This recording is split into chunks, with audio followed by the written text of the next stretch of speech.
Saint Joseph, gardien du Rédempteur, la lettre de Saint Jean-Paul II sur Saint Joseph en livre audio. Bonjour les amis, ici Christophe, très heureux de vous retrouver sur Avec Marie, la grande famille qui vous aide à prier. Abonnez-vous dès maintenant et cliquez sur la cloche pour être sûr de recevoir les nouvelles prières. Vous pouvez aussi rejoindre la grande neuvaine à Saint Joseph dans la description de la vidéo. Aujourd'hui, je vous propose la lecture de la lettre apostolique de Saint Jean-Paul II sur Saint Joseph qui s'intitule « Gardien du Rédempteur ». En latin, « Redemptoris custos », c'est de toute beauté. Pour partager ce livre audio avec vous, je l'ai enregistré et je mets à votre disposition gratuitement la première partie du livre que vous écouterez dans quelques instants. Et vous pourrez aussi télécharger le livre numérique gratuitement en PDF. Cliquez pour cela sur le lien dans la description de la vidéo ou directement sur mon site avecmarie.fr. Ensuite, si le cœur vous en dit, vous pourrez vous procurer la deuxième partie du livre audio. Je vous invite, pendant cette lecture audio, à confier toutes vos intentions dans le chat ou en commentaire, à porter celles des autres et pourquoi pas citer tel ou tel mot ou passage qui vous parle. Au nom du Père et du Fils et du Saint-Esprit, Amen. Exhortation apostolique Redemptoris custos de sa sainteté Jean-Paul II sur la figure et la mission de Saint Joseph dans la vie du Christ et de l'Église. Aux évêques, aux prêtres et aux diacres, aux religieux et religieuses, à tous les fidèles laïcs. Appelé à veiller sur le Rédempteur, Joseph fit ce que l'ange du Seigneur lui avait prescrit. Il prit chez lui son épouse. Dès les premiers siècles, les pères de l'Église, s'inspirant de l'Évangile, ont bien montré que, de même que Saint Joseph a pris un soin affectueux de Marie et s'est consacré avec joie à l'éducation de Jésus-Christ, de même, il est le gardien et le protecteur de son corps mystique, l'Église, dont la Vierge Sainte est la figure et le modèle. En ce centenaire de la publication de l'encyclique Quamquam Pluries du pape Léon XIII et dans la ligne de la vénération multiséculaire pour Saint Joseph, je désire proposer à votre méditation, chers frères et sœurs, quelques réflexions sur celui à qui Dieu confia la garde de ses trésors les plus précieux. C'est avec joie que j'accomplis ce devoir pastoral afin que grandisse en tous la dévotion envers le patron de l'Église universelle et l'amour pour le Rédempteur qui l'a servi de façon exemplaire. Ainsi, non seulement le peuple chrétien tout entier recourra avec plus de ferveur à Saint Joseph et invoquera avec confiance son patronage, mais il aura toujours sous les yeux sa manière humble et sage de servir et de participer à l'économie du salut. J'estime en effet qu'une réflexion renouvelée sur la participation de l'époux de Marie au mystère divin permettra à l'Église, en marche vers l'avenir avec toute l'humanité, de retrouver sans cesse son identité dans le cadre du dessein rédempteur qui a son fondement dans le mystère de l'incarnation. Joseph de Nazareth a précisément participé à ce mystère plus qu'aucune autre personne en dehors de Marie, la mère du Verbe incarné. Il y a participé avec elle, entraîné dans la réalité même du mouvement salvifique, et il a été le dépositaire du même amour, par la puissance duquel le Père éternel nous a prédestinés à être pour lui des fils adoptifs par Jésus-Christ. Joseph, fils de David, ne crains pas de prendre chez toi Marie, ton épouse.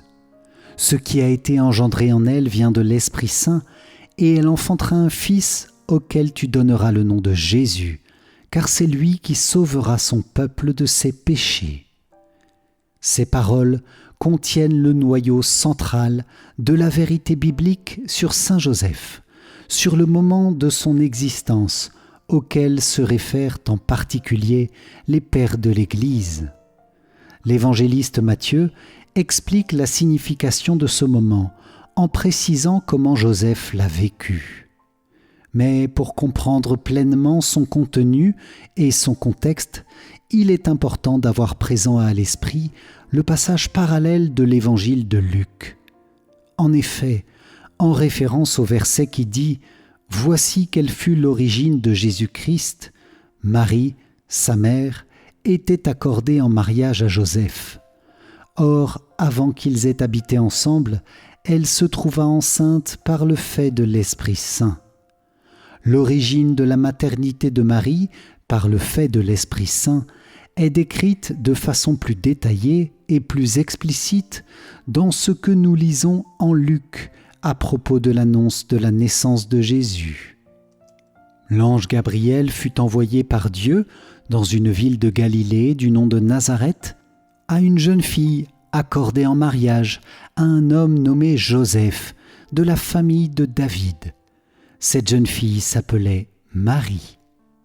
Les paroles de l'ange « Réjouis-toi, comblée de grâce, le Seigneur est avec toi » provoquèrent un trouble intérieur en Marie et la menèrent aussi à réfléchir.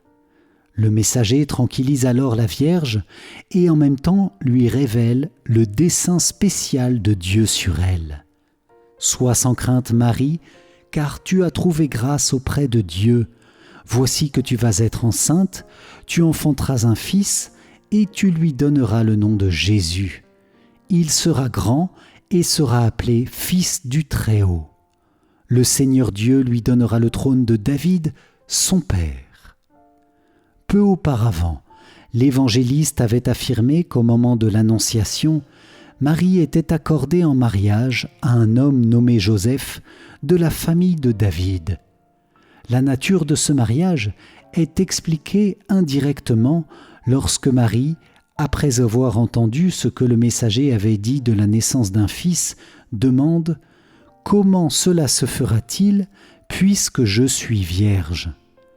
Alors lui parvient cette réponse « L'Esprit Saint viendra sur toi et la puissance du Très-Haut te couvrira de son ombre. C'est pourquoi celui qui va naître sera saint et sera appelé Fils de Dieu. » Marie, tout en étant déjà mariée avec Joseph, restera vierge, car l'enfant conçu en elle dès l'Annonciation était conçu par le fait de l'Esprit Saint. Sur ce point, le texte de Luc coïncide avec celui de Matthieu et sert à expliquer ce que nous y lisons.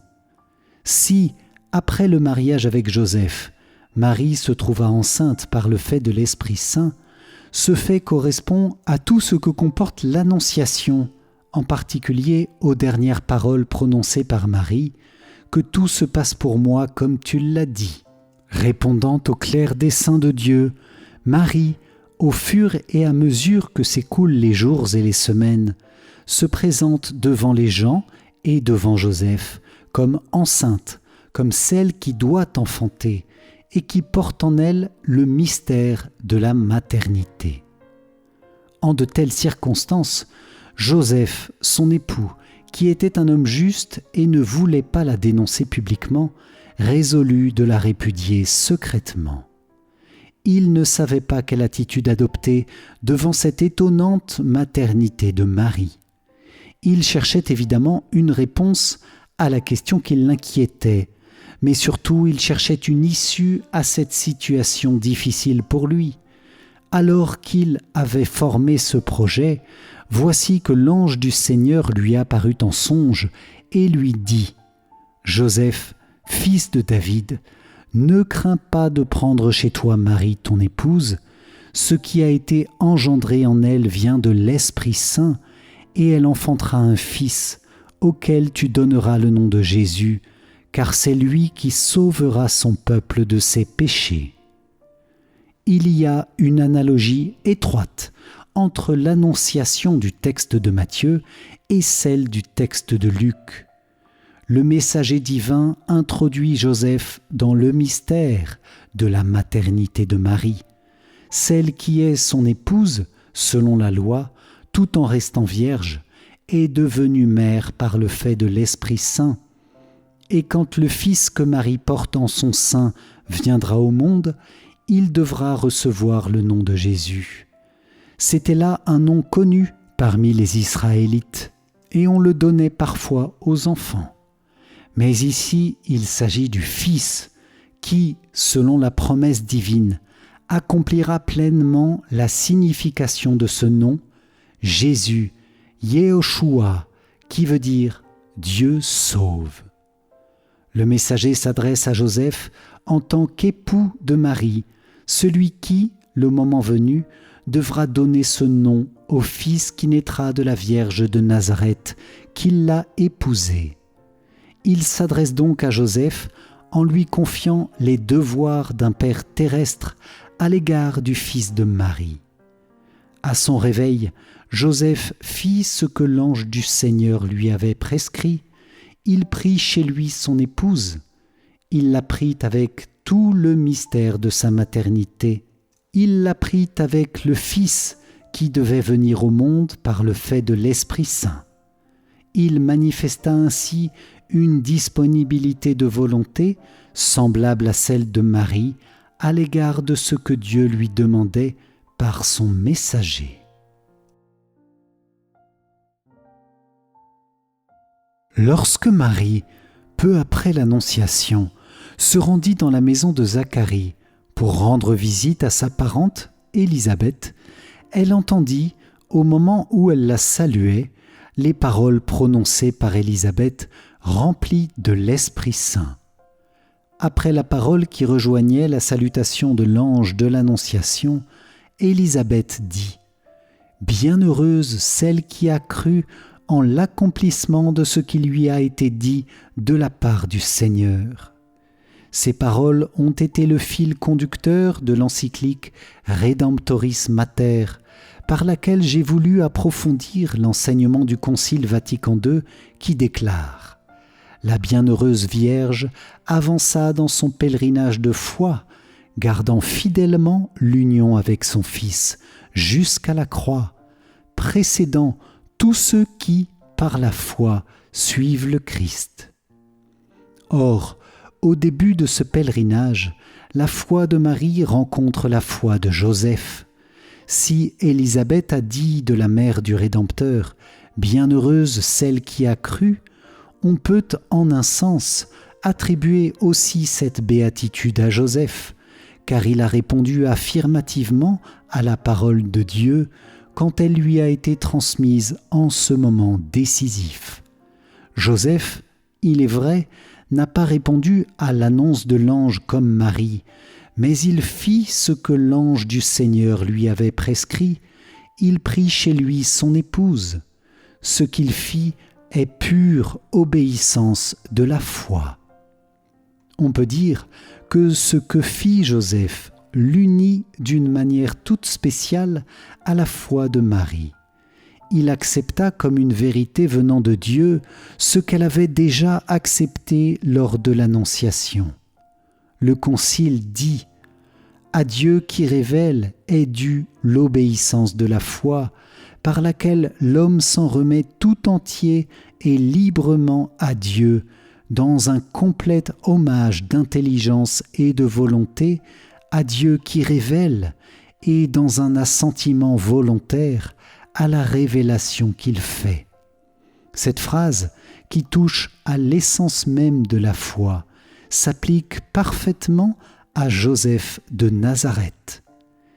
Il devint donc, d'une façon singulière, le dépositaire du mystère, tenu caché depuis les siècles en Dieu, de même que Marie le devint en ce moment décisif appelé par l'apôtre la plénitude du temps, lorsque Dieu envoya son Fils, né d'une femme, afin de racheter les sujets de la loi pour leur conférer l'adoption filiale. Il a plu à Dieu, dit le Concile, dans sa sagesse et sa bonté, de se révéler en personne et de faire connaître le mystère de sa volonté, grâce auquel les hommes, par le Christ, le Verbe fait chair, accèdent dans l'Esprit Saint auprès du Père, et sont rendus participants de la nature divine. Joseph est, avec Marie, le premier dépositaire de ce mystère divin, en même temps que Marie et aussi en rapport avec Marie, il participe à la phase culminante de cette révélation que Dieu fait de lui-même dans le Christ, et il y participe dès le premier commencement. En ayant devant les yeux le texte des deux évangélistes Matthieu et Luc, on peut dire également que Joseph est le premier à participer à la foi de la Mère de Dieu, et qu'ainsi il soutient son épouse dans la foi à l'annonciation divine. Il est aussi celui qui est placé le premier par Dieu sur le chemin du pèlerinage de foi sur lequel Marie, surtout à partir du Calvaire et de la Pentecôte, sera la première d'une manière parfaite. Le chemin personnel de Joseph, son pèlerinage de foi, se conclura le premier, c'est-à-dire avant que Marie ne se tienne au pied de la croix sur le Golgotha et avant que, le Christ étant retourné vers son Père, elle ne se retrouve au cénacle de la Pentecôte, le jour où fut manifestée au monde l'Église, née de la puissance de l'Esprit de vérité. Cependant, le chemin de foi de Joseph suit la même direction. Il reste totalement déterminé par le même mystère, dont il était, avec Marie, devenu le premier dépositaire. L'incarnation et la rédemption constituent une unité organique et indissoluble, dans laquelle l'économie de la révélation comprend des événements et des paroles intimement unis entre eux. En raison de cette unité précisément, le pape Jean XXIII, qui avait une grande dévotion envers Saint Joseph, décida que, dans le canon romain de la messe, mémorial perpétuel de la rédemption, son nom serait ajouté à côté de celui de Marie, avant les apôtres, les souverains pontifes et les martyrs.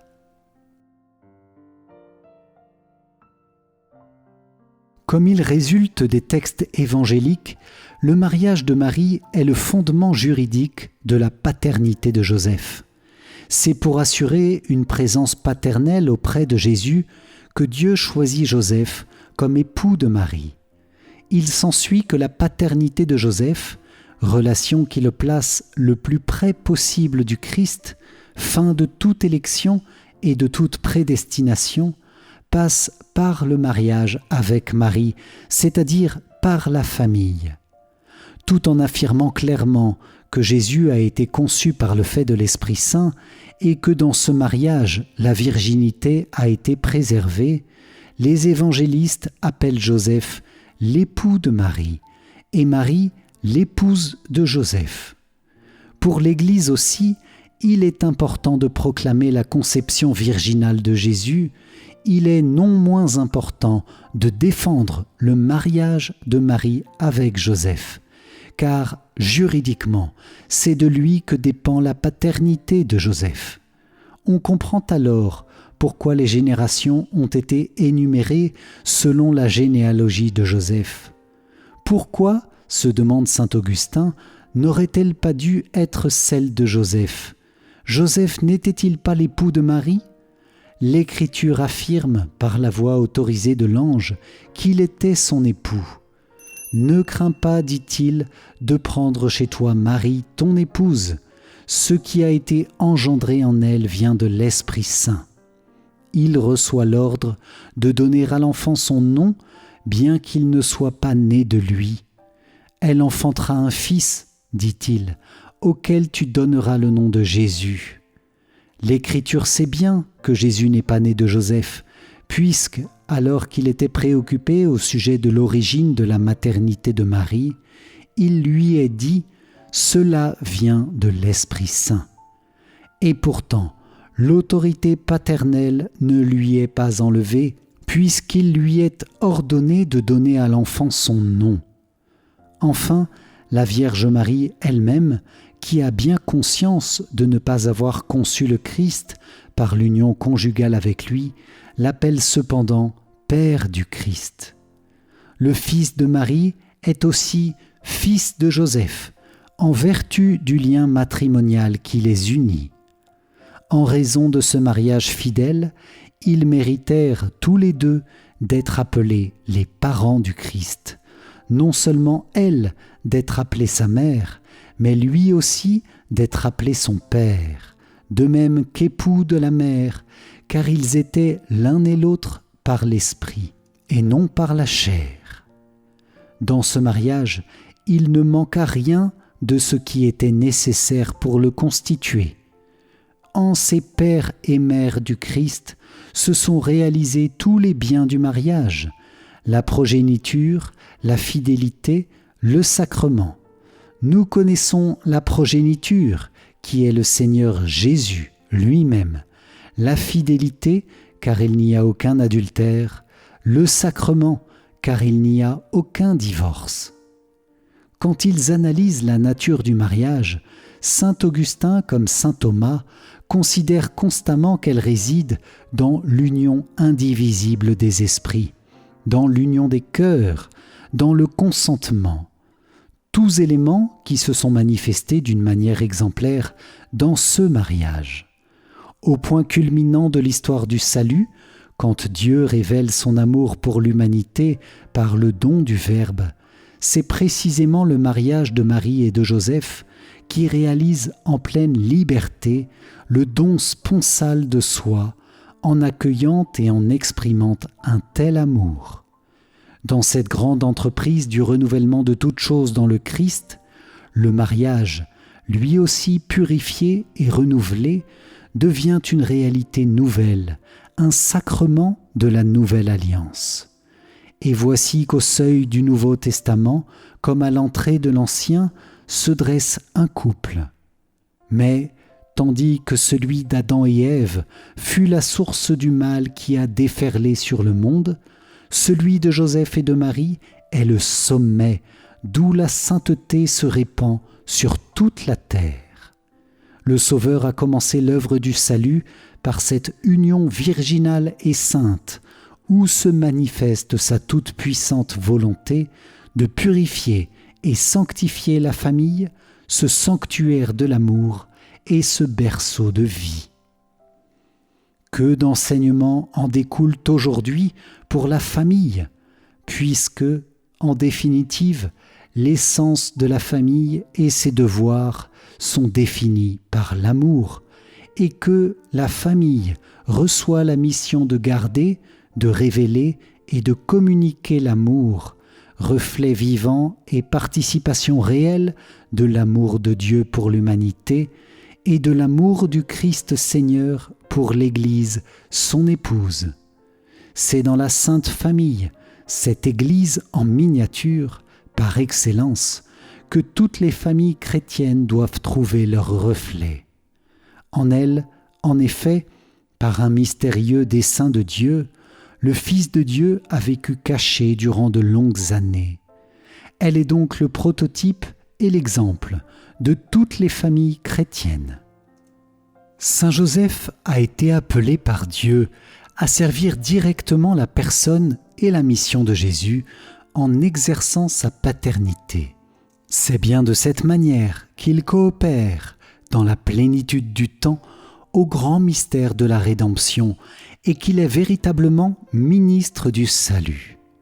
Sa paternité s'est exprimée concrètement dans le fait d'avoir fait de sa vie un service, un sacrifice au mystère de l'incarnation et à la mission rédemptrice qui lui est liée, d'avoir usé de l'autorité légale qui lui revenait sur la Sainte Famille pour lui faire le don total de lui-même, de sa vie, de son travail, d'avoir converti sa vocation humaine à l'amour familial en une oblation surnaturelle de lui-même, de son cœur et de toutes ses forces à l'amour mis au service du Messie qui naquit dans sa maison.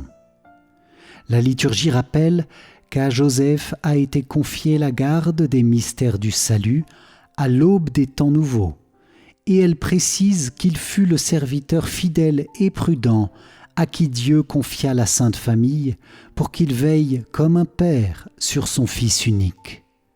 Léon XIII souligne la sublimité de cette mission. Joseph brille entre tous par la plus auguste dignité, parce qu'il a été, de par la volonté divine, le gardien du Fils de Dieu, regardé par les hommes comme son Père, d'où il résultait que le Verbe de Dieu était humblement soumis à Joseph, qui lui obéissait et qui lui rendait tous les devoirs que les enfants sont obligés de rendre à leurs parents. Il serait inconcevable qu'à une tâche aussi élevée ne correspondent pas les qualités voulues pour bien l'accomplir. Il convient donc de reconnaître que Joseph eut à l'égard de Jésus, par un don spécial du ciel, tout l'amour naturel, toute l'affectueuse sollicitude que peut connaître un cœur de père. En même temps que la puissance paternelle sur Jésus, Dieu a aussi accordé à Joseph l'amour correspondant, cet amour qui a sa source dans le Père, de qui toute paternité au ciel et sur la terre tire son nom. Dans les évangiles est clairement décrite la tâche de père qui est celle de Joseph à l'égard de Jésus. En effet, le salut qui passe par l'humanité de Jésus se réalise dans des gestes qui font partie de la vie familiale quotidienne, en respectant l'abaissement inhérent à l'économie de l'incarnation. Les évangélistes sont très attentifs à montrer que, dans la vie de Jésus, rien n'a été laissé au hasard et que tout s'est déroulé selon un plan divin préétabli. La formule souvent répétée « cela advint pour que s'accomplit » et la référence de l'événement décrit à un texte de l'Ancien Testament tendent à souligner l'unité et la continuité du projet qui atteint son accomplissement dans le Christ. Par l'incarnation, les promesses et les figures de l'Ancien Testament deviennent des réalités. Les lieux, les personnes, les événements et les rites s'entremêlent selon des ordres divins précis, transmis par le ministère des anges et reçus par des créatures particulièrement sensibles à la voix de Dieu. Marie est l'humble servante du Seigneur, préparée de toute éternité à la mission d'être mère de Dieu. Joseph est celui que Dieu a choisi pour être l'ordonnateur de la naissance du Seigneur, celui qui a la charge de pourvoir à l'entrée dans l'ordre du Fils de Dieu dans le monde, en respectant les dispositions divines et les lois humaines. Toute la vie privée ou cachée de Jésus est confiée à sa garde. En se rendant à Bethléem pour le recensement, conformément aux ordres de l'autorité légitime, Joseph accomplit à l'égard de l'enfant la tâche importante et significative d'inscrire officiellement le nom de Jésus, fils de Joseph de Nazareth, à l'état civil de l'Empire. Cette inscription manifeste clairement l'appartenance de Jésus au genre humain comme homme parmi les hommes, citoyen de ce monde, sujet de la loi et des institutions civiles, mais aussi sauveur du monde. Origène décrit bien la signification théologique inhérente à ce fait historique qui est loin d'être marginal. À quoi me sert ce récit qui raconte à la fois le premier recensement de l'univers entier, au temps de l'empereur César Auguste, le voyage de Joseph, accompagné de Marie, son épouse enceinte, allant au milieu de tout le monde se faire inscrire lui aussi sur les listes du sang et la venue au monde de Jésus avant la fin du recensement. Pour qui y regarde de plus près, ces événements sont le signe d'un mystère. Il a fallu que le Christ aussi fût recensé dans ce dénombrement de l'univers, parce qu'il voulait être inscrit avec tous pour sanctifier tous les hommes et être mentionné sur le registre avec le monde entier pour offrir à l'univers de vivre en communion avec lui. Il voulait, après ce recensement, recenser tous les hommes avec lui sur le livre des vivants, et tous ceux qui auront cru en lui, les inscrire dans les cieux avec les saints de celui à qui appartiennent la gloire et la puissance dans les siècles des siècles. Amen. Dépositaire du mystère caché depuis les siècles en Dieu et qui commence à se réaliser à ses yeux lorsque vient la plénitude du temps, Joseph est, avec Marie, en la nuit de Bethléem, le témoin privilégié de la venue au monde du Fils de Dieu. Ainsi s'exprime saint Luc. « Or il advint, comme ils étaient là, que les jours furent accomplis où elle devait enfanter. Elle enfanta son fils premier-né, l'enveloppa de lange et le coucha dans une crèche parce qu'il manquait de place dans la salle. Joseph fut le témoin oculaire de cette naissance, survenue dans des conditions humainement humiliantes, première annonce du dépouillement auquel le Christ consent librement pour la rémission des péchés. En même temps, il fut le témoin de l'adoration des bergers, arrivés sur le lieu de la naissance de Jésus, après que l'ange leur eut porté cette grande et heureuse nouvelle. Plus tard, il fut aussi le témoin de l'hommage rendu par les mages venus de l'Orient.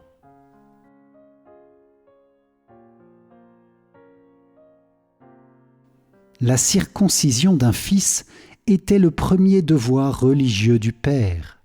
Par ce rite, Joseph exerce son droit et son devoir à l'égard de Jésus. Le principe selon lequel tous les rites de l'Ancien Testament ne sont que l'ombre de la réalité fait comprendre pourquoi Jésus les accepte. Comme pour les autres rites, celui de la circoncision trouve en Jésus son accomplissement.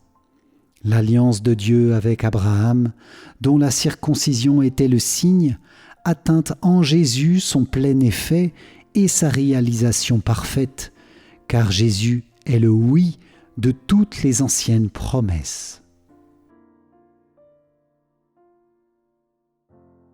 À l'occasion de la circoncision, Joseph donne à l'enfant le nom de Jésus.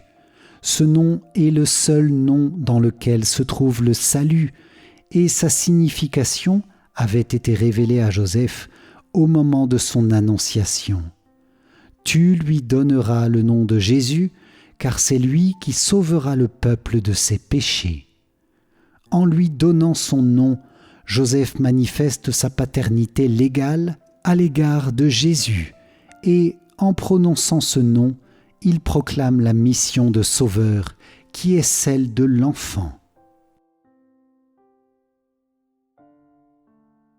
Si vous avez apprécié cette lecture, likez et partagez-la autour de vous. Si vous avez été nourri par cette première partie, je vous invite à télécharger le livre numérique offert et, si le cœur vous en dit, la deuxième partie de ce livre audio. Pour cela, il suffit de cliquer dans la description de la vidéo ou directement sur mon site avecmarie.fr. Pour vous remercier d'avoir participé, je vous offre mon livre numérique 5 clés essentielles pour mieux prier. Cliquez sur le lien qui s'affiche maintenant ou dans les commentaires. Et vous pouvez aussi rejoindre la neuvaine à Saint-Joseph qui dure toute l'année. Merci les amis pour cette lecture ensemble. Je vous confie à l'intercession de Saint-Joseph. À demain pour la suite de la neuvaine. Soyez bénis. Ciao ciao.